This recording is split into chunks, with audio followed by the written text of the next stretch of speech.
Hello, my name is Hakon and welcome back to my channel where today we are playing Rebel Planet for the ninth time, and that is actually not really counting all this times that I've died playing this game now. There are lots of opportunities to die in this game. There are insta-death, dead ends, there are several 50-50 chances of picking the wrong thing and then dying. There are a few dice rolls that can definitely kill you as well. I still love it though. I still love it. I think this is more fun. The dead ends in this are more fun than in Death Trap Dungeon, I think. I really prefer this to Death Trap Dungeon. Now, just a little recap. Okay, a little recap. Okay, so it's been a while since I did a recap. The last few times I've started from a save game point quite late in the game. So, I just need a sip of tea before I start, I think. Mm. Right. Um, So you are. This is the future. This is a science fiction adventure. In the future, humanity has expanded to colonize a few more planets.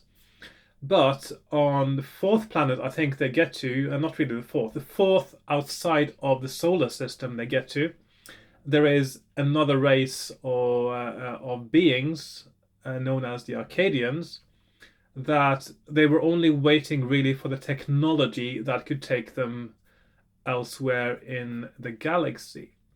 And the human beings, by landing on that planet and colonizing it, they actually gave these Arcadians the opportunity to get their hands on that technology. Excuse me. Okay, I'm going to try again. Hello, my name is Hakon, and welcome back to my channel, all you fabulous fighting fantasy aficionados, for yet another episode, episode 9 of Rebel Planet Fighting Fantasy Gamebook number 18. I think it's time for a backstory now because it's been a while since I've done a recap, and the last few times I've started from a save game point, so I'm going to do a quick recap of what's going on here. So this is a science fiction adventure. It takes place a few hundred years in the future. Humankind have expanded their reign to include, I think it's 4 more planets outside of the solar system that are habitable by people. But on the fourth one, they encounter a race of aliens known as Arcadians. Well, we know them as Arcadians because the humans, they call the planet Arcadion. It is, as usual, with the sort of cultural imperialist attitude, they are the ones naming the planet. They didn't ask the ones living there, what is this planet called? Yeah, the usual stuff. Um, but the people living on that planet, the beings living on that planet, they were only waiting for the technology to expand their space travel capabilities. And the Alpha Ziridium system, which is what the humans have been using to do their travel within the galaxy, that have allowed them to do that, the technology, is something that very quickly falls into the hands of the Arcadians. The Arcadians, they are within relatively short time, they have actually then invaded and taken over the empire of humans all the way to Earth. So, at the moment, as this book starts, the human beings are practically slaves to the Arcadian population, but the Arcadians have made one fatal mistake. In order for their empire to be linked together, everyone is linked to sort of mentally to a kind of hive mind supercomputer. Which allows, of course, better control. It allows them all to behave in a consistent way, etc., etc. I suppose it also avoids dissidents within their own ranks. But the thing is that, although when you read the book, it sort of seems that this is not really strictly followed once you read the book. In the background, it says that, but then you have these Arcadians that behave very individualistically. So a little bit of inconsistencies, but that is to be expected in a fighting fantasy game book. Right, so the plan is that the space agency on Earth, called Saros, now that human beings finally are allowed to actually leave Earth and travel between the planets, but only as merchants and only as merchants benefiting the Arcadians. And they will send someone disguised as a merchant, also doing some merchantry. Is that a word?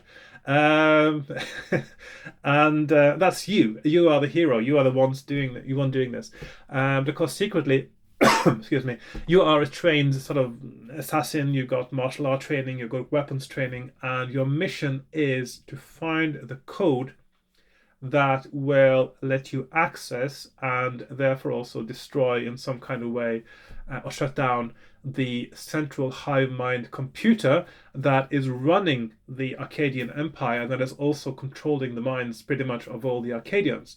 And the idea being that once they lose the connection with the hive mind, they will also lose their own sense of organization, and it will be very easy for the rebels, the human rebels, to rise up against them and take control back into human hands. So that is the plan. And in order to get this code, you need to get to the rebel forces on each of several planets, where each of them would have a snippet of the code. So that's your mission. So first you get to a planet called oh, I keep forgetting now. Hang on. Tropos, where you meet the rebel leader called Bellatrix, who gives you the code. Quite an easy task on the first planet. Then you get to the second planet called Radix. It's a little bit trickier because on Radix you don't even know who the rebels are. Although you do find out that it's someone to do with the university. It turns out that the main rebel leader is a professor called Zacharias at the university, and you manage to get the code from him, although not directly from him because he has been arrested by the time you get to his office. And then you get arrested for having been in contact with him. You're not supposed to do that sort of thing. You're just a merchant. And you get quite a quick show trial. You're sentenced to death, but you are given a choice. If you choose to tell them what you know, the Arcadians, what you know about the rebels on Radix, they will commute your sentence to one of probable death. And what that means is first you're given a choice of two doors. One of them is sudden death. The other one is to a gladiatorial combat where you have to fight to survive. It's a very nice build-up, actually, of that section in the book. That's the end of the second planet. If you win the gladiatorial combat, you will be allowed to leave the planet with no items whatsoever. And then you get to the third planet, which is Halmuris. Halmuris is a science planet, not a very nice environment. At night it's freezing cold, you have huge tides, and basically you shouldn't stay outside of the settlements or the bases for long, certainly not during the night. In the first section on Halmuris, you are in the area of the spaceport itself, and your task is, it seems to be, first of all, is to get a new sword, because all your possessions were taken from you before you left Radix. You get a new sword, and then you have to find your way through the wilderness, survive one night, to get to the agricultural research base, which is where, according to your information, the rebel leader is stays where he is. There are many ways to die in the wilderness on the way there, and once you get there, then there are other challenges, of course. So as we start our game today, I have decided that my save game point will be the point where you get to the agricultural base, I think. I'll just see if I can, if that's the best option now. Hang on. I think, or possibly it should be. Yeah, no, I think because it doesn't seem like there is something that happens in the wilderness potentially, but of course, doing that path is so dangerous. I think I'm going to stick to the safe path and say that I'm going to do the safest route to get to the agricultural base, and I'll start from there and see if we can get something more out of it. There must be something going on there that will allow us to move on. I think I'm going to do it like that. So I will start from the point where you have survived a night in the wilderness and you are getting ready to encounter the agricultural base and the people and the Arcadians there. Right. So that's the backstory, and I'll get started. So, are you ready? Well, I am. I'm really looking forward to this. I'm really enjoying this book. Can you tell? Okay, so let's get started. Ta-da! Boom. Okay, here we are on my desk, and there is something different on my desk today. What is it? Okay, let's see. Computer and video games from December 1986. Okay, so just wanted to tell you, the first time I heard about Rebel Planet was not when I was looking at fighting fantasy books. Even though I had started looking at fighting fantasy books before I got a Commodore 64, the first time I heard about Rebel Planet was in this magazine here. This is the first computer magazine that I bought in December 1986. Actually, I might have bought it in November. Well, it certainly was in... I remember it was really cold. Because in this, there is this advert, which says, "A forest of fascinating fantasy." Nice alliteration there. So we got Rebel Planet, Sword of the Samurai, Temple of Terror, and Isaac Asimov's Caliph as well. Of course, at the time, I knew fighting fantasy. I sort of knew about Temple of Terror, certainly. Sword of the Samurai, as you notice, does not have a fighting fantasy logo on it, so I might have missed that was fighting fantasy. And I wasn't thinking about the science fiction titles as a fighting fantasy at all, basically, at the time. I would have missed that one too. So the first times I heard about Rebel Planet was in adverts in computer magazines like this one. And I wouldn't really have thought much of it because I wasn't into science fiction. I wasn't that much into text adventures, really.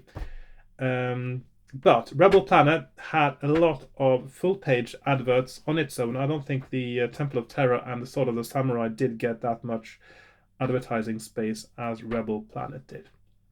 And looking at the game book now and playing it, I can it has a structure that I think lends itself rather well to a computer adventure game, actually. Right, just that. So I really like that cover. Labyrinth. Anyone remember the film Labyrinth with David Bowie? Yeah. Okay. Let's put that back in my computer magazine collection back there.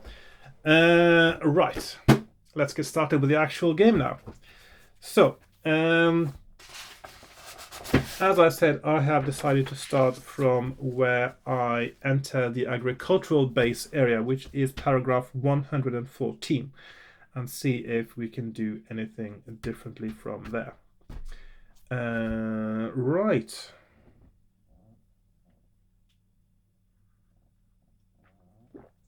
And if I sort of presume that I would have done things, basically until getting to this point, would have done the same that I did before, there is one thing that needs to be different, and that is my luck needs to be one higher, and that is because I would not have asked the black marketeer for a ticket to get to the agricultural station, and that is something I lost one luck point on. And then there are the luck points that are from this section, that is 2, so those go away, so that means I am actually up to 10 points. And then I lost some stamina here as well. And 2 stamina, I believe, so that's me up to 16. Just to... And then did I lose any more stamina at the end there? I got knocked unconscious. Hang on. Just to make sure that I've got the right stats for the... Yeah, 2 points. Yeah, another 2 points. So actually 18. Okay, so that means that at this point here, we have a skill of 10 or 9 because of gravity. We have a stamina of 18 and a luck of 10. It looks like. Well, hang on, we did get. Yes, luck of 10. Yeah. I think I've forgotten to put a note on my map now because I think there was. I got a luck point, didn't I? Yes, here I get +3 stamina and +1 luck. Okay.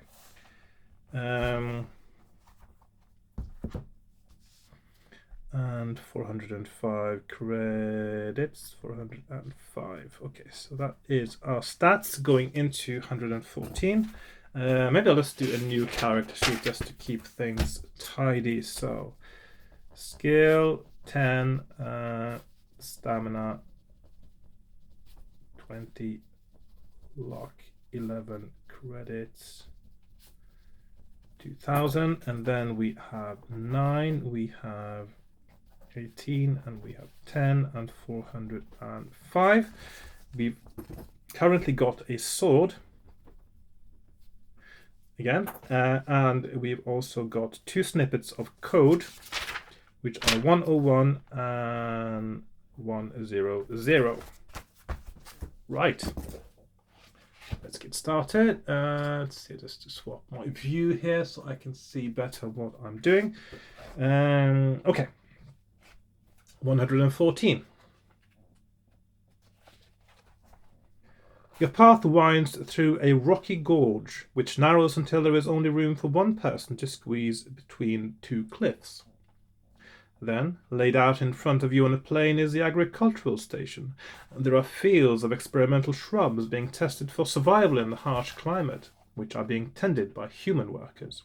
And beyond the fields is the station itself, a building insulated within a thermodome. Will you back into the rocks and make your way round to the building, or approach some of the humans in the fields who appear to be unguarded? Now, the thing is, if I approach the human beings in the field, I get to the point where I can speak to the rebel leader, but I'm told that there is a password or something, or a code word I need to know. So this time I will start by checking out the station first. So I'm going to go to 88.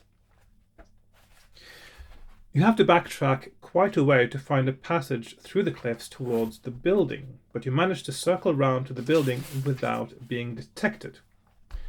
You watch for some time but see no guards, so you boldly enter. The station is almost deserted, there are no humans in sight, and it is easy to avoid being spotted by the few Arcadians. You search around for a while but find nothing. All this time has been wasted because if you are to get back to the spaceport in time for your flight, you will have to leave now. You have failed to contact the underground leader here and earn the final 3 digits of the code.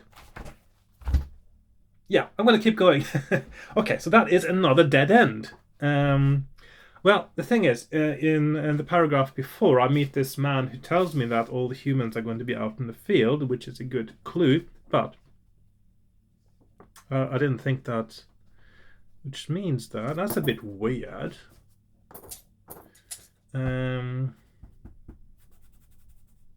Because yeah, I'll just keep going from going out in the fields now and see if I can make sense of this, or until I just or maybe there is something that I missed before in the game that now, but yeah, well, we'll see. Okay, it's just one thing I want to have a look at before I go, just to see if there are any clues now in the paragraph where you get to Halmuris. Let's see. So, all you know about the underground leader is that he or she is an assistant at the agricultural research settlement. That's it. Okay. You step out into the fields towards a group of humans who are working about 100 meters away. But you're only halfway there when a whirring noise above you and to your left makes you look up. A small silver streamlined craft is heading towards you. You dive into the shrubs as it approaches and, crouching, head for the cover of the middle of the field, but the alien is tracking you. Wherever you go, it hovers overhead. Suddenly it sprays flame, but at the shrubs, not at you, and thus it ruins all years of research. The shrubs are part of the research program. Don't sacrifice the shrubs, surely. Um, Again and again, flames shoot out until you are surrounded by fire. The smoke is dense, you cannot see your enemy. What will you do? Stay where you are and pray, or try to break through the circle of fire? So, of course, if you stay and pray, you die because, as it says in the paragraph, God helps those who help themselves. So, of course, you have to break through. That reminds me actually of a joke. So, there was this guy who was living in an area that's prone to flooding, which of course is something lots of people do these days, and you do get lots of floods. So he was listening to the radio one day, and the radio said that there's a flood warning. It's going to be big flooding, so everyone should evacuate right away. And then this guy, who was a really devout Christian and a strong believer in God on a sort of personal level, he said that, oh well, hogwash! I'm not gonna evacuate. God will keep me safe. And so he stayed. And the flood came, and the flood was so severe that he couldn't stay on the first floor of his house. He couldn't stay on the second floor of his house. He had to go up on the roof. So he goes up to his roof and he's sort of thinking, praying to his God and saying, "Yeah, well, God, you have to come and rescue me." And then not long after, there's this boat comes because there's a boat going around trying to pick up survivors who have been sheltering on the roofs of their houses. And the boat comes over and says, "Hey, come on, there's room for one more. There's room for one more."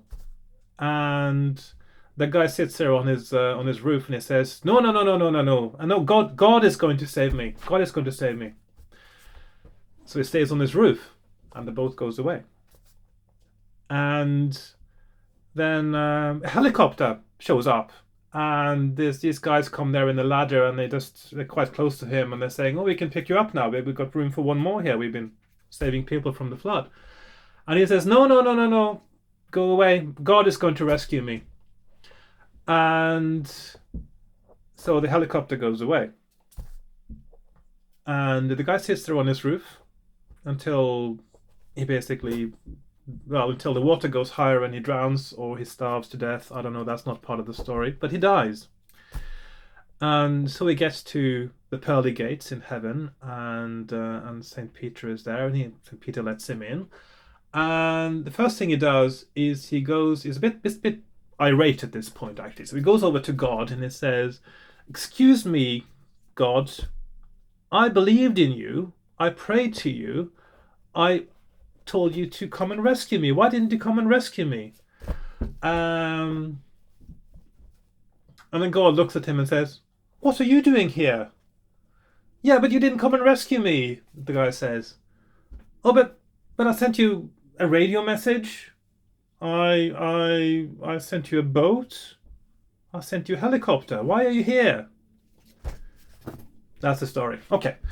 Also, it's not just a joke. It actually has a very good point, I think. Right. So, I'm going to break through the circle of fire because I don't want to do the same thing that guy did. Okay. 216.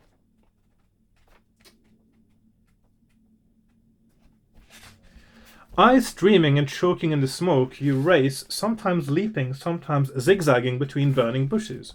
Test your luck. Luck is 10, yeah, so our roll is 6. And my luck goes down to 9. If you are lucky, turn to 323. Miraculously, your speed carries you through the danger relatively unharmed. But your exertions, scratches and burns cost you 2 stamina points. Stamina 16. Did I put... okay, minus 2 stamina. There we are. The alien craft was unable to track you through the smoke and is now some way off. Will you sprint for the building or the rocks? The building is probably a dead end again, so I probably should go for the rocks. Yeah. Just checking now. So there are so many insta-deaths in this book, actually. I'm not sure. This could be some kind of record. So going for the building, I'll just check just to be sure. The end, that is an insta-death. It seems everything to do with the building here is a dead end. So I have to sprint for the rocks, of course, which is what I wanted to do. Right. The pall of smoke provides excellent cover until you are quite near the rocks. Then you are spotted, and the silver craft races in pursuit. But the drifting smoke causes it to misjudge the distance, and as you squeeze into cover, it smashes into the rock face above you and explodes. Just like in Star Wars. Test your luck. I roll 5, and my luck goes down to 8. If you're lucky, turn to 228. Yeah. The shockwave of the Zeridian blast knocks you unconscious. Deduct 2 stamina points. Turn to 46. When you come to, you have difficulty focusing on who you are, where you are, and what you're doing here anyway. But you can make out the blurred shape of a human bending over you. Then remember your mission. How long have I been out, you ask, trying to get up. He's coming round, Dorado calls the man. Coming, Mizar, a voice replies. You've been out for about 45 minutes, says the first man, who is evidently Mizar, and then the Arcadians are almost upon us. 45 minutes? Then there is no time to lose.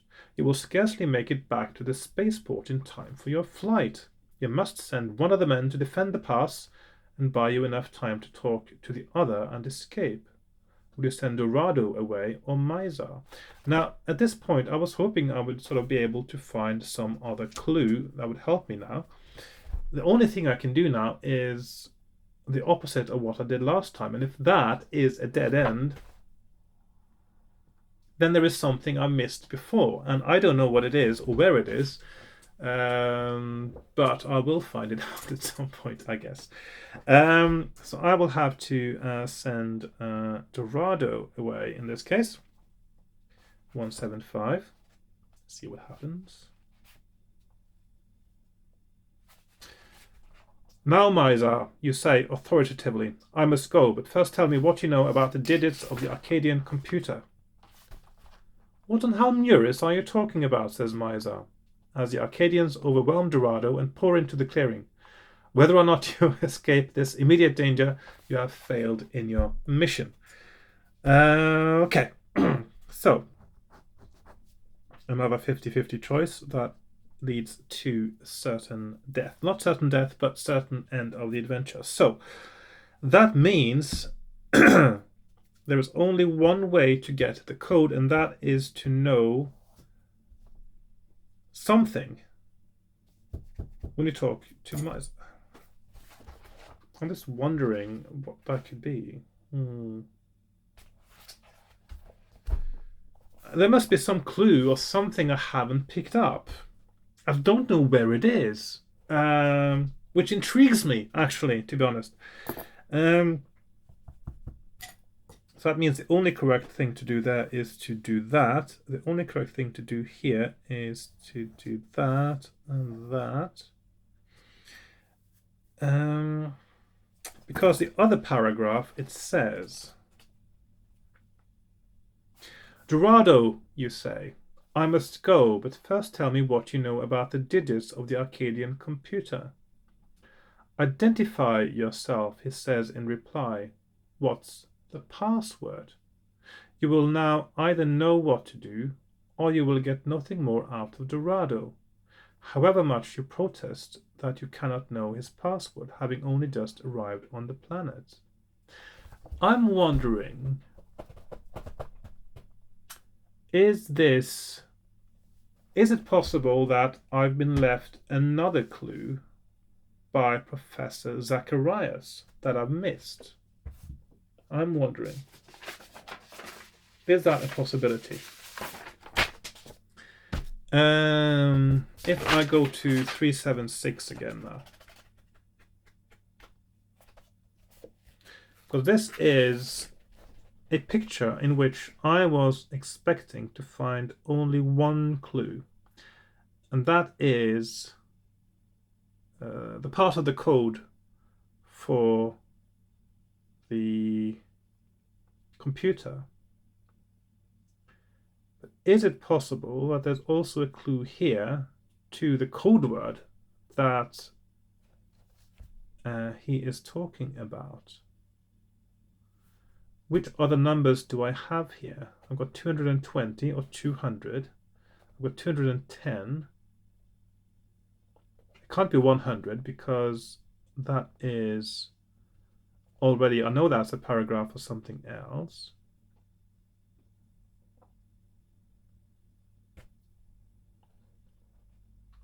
First, second.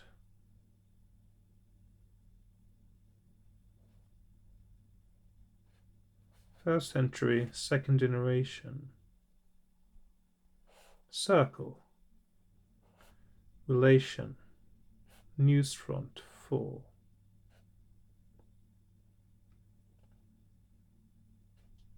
Survey. Outside. Survey outside. Circle. Second generation. And there's a number there, call 7. So the 701 CT.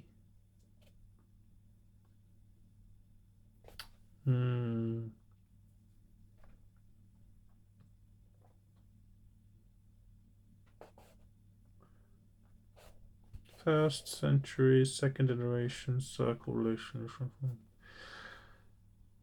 Okay, that didn't give me that many numbers. I suppose 220. No, 200. No. First, second. 4. Number 4 there. 0, 1. 4. 1, 2, 4. First, second, 4. No. I don't know. I'm stumped. There may be other clues here. I just don't know what they are now. So basically, I will have to backtrack a little bit, and I don't know where to. But I will have a little look at my map and see where there are possibilities that I may have gone wrong, and I'll have to do that next time. So I'm sorry this is such a short episode. I was really hoping that I would be quite clear what to do next here now, but I do need a password. Is it possible that it's something we need? I don't know. Is there something I will get up at this alien encounter? I don't know. It's puzzling. It's puzzling. I like it. Okay, so thank you very much for watching. I do apologize. This was a really short episode, but I will be back next time with episode 10, actually, of Rebel Planet. In between, I may do a 100 episode special, by the way, because this is my 99th Fighting Fantasy episode, and I did promise I would do Fighting Fantasy Roulette for my episode 100 special. So I will do that first, and then I will go back to Rebel Planet episode 10 after that. Thank you very much for watching. Please like, share, comment, subscribe, join me on Patreon, and I'll see you next time. Goodbye for now. Bye-bye. Yeah.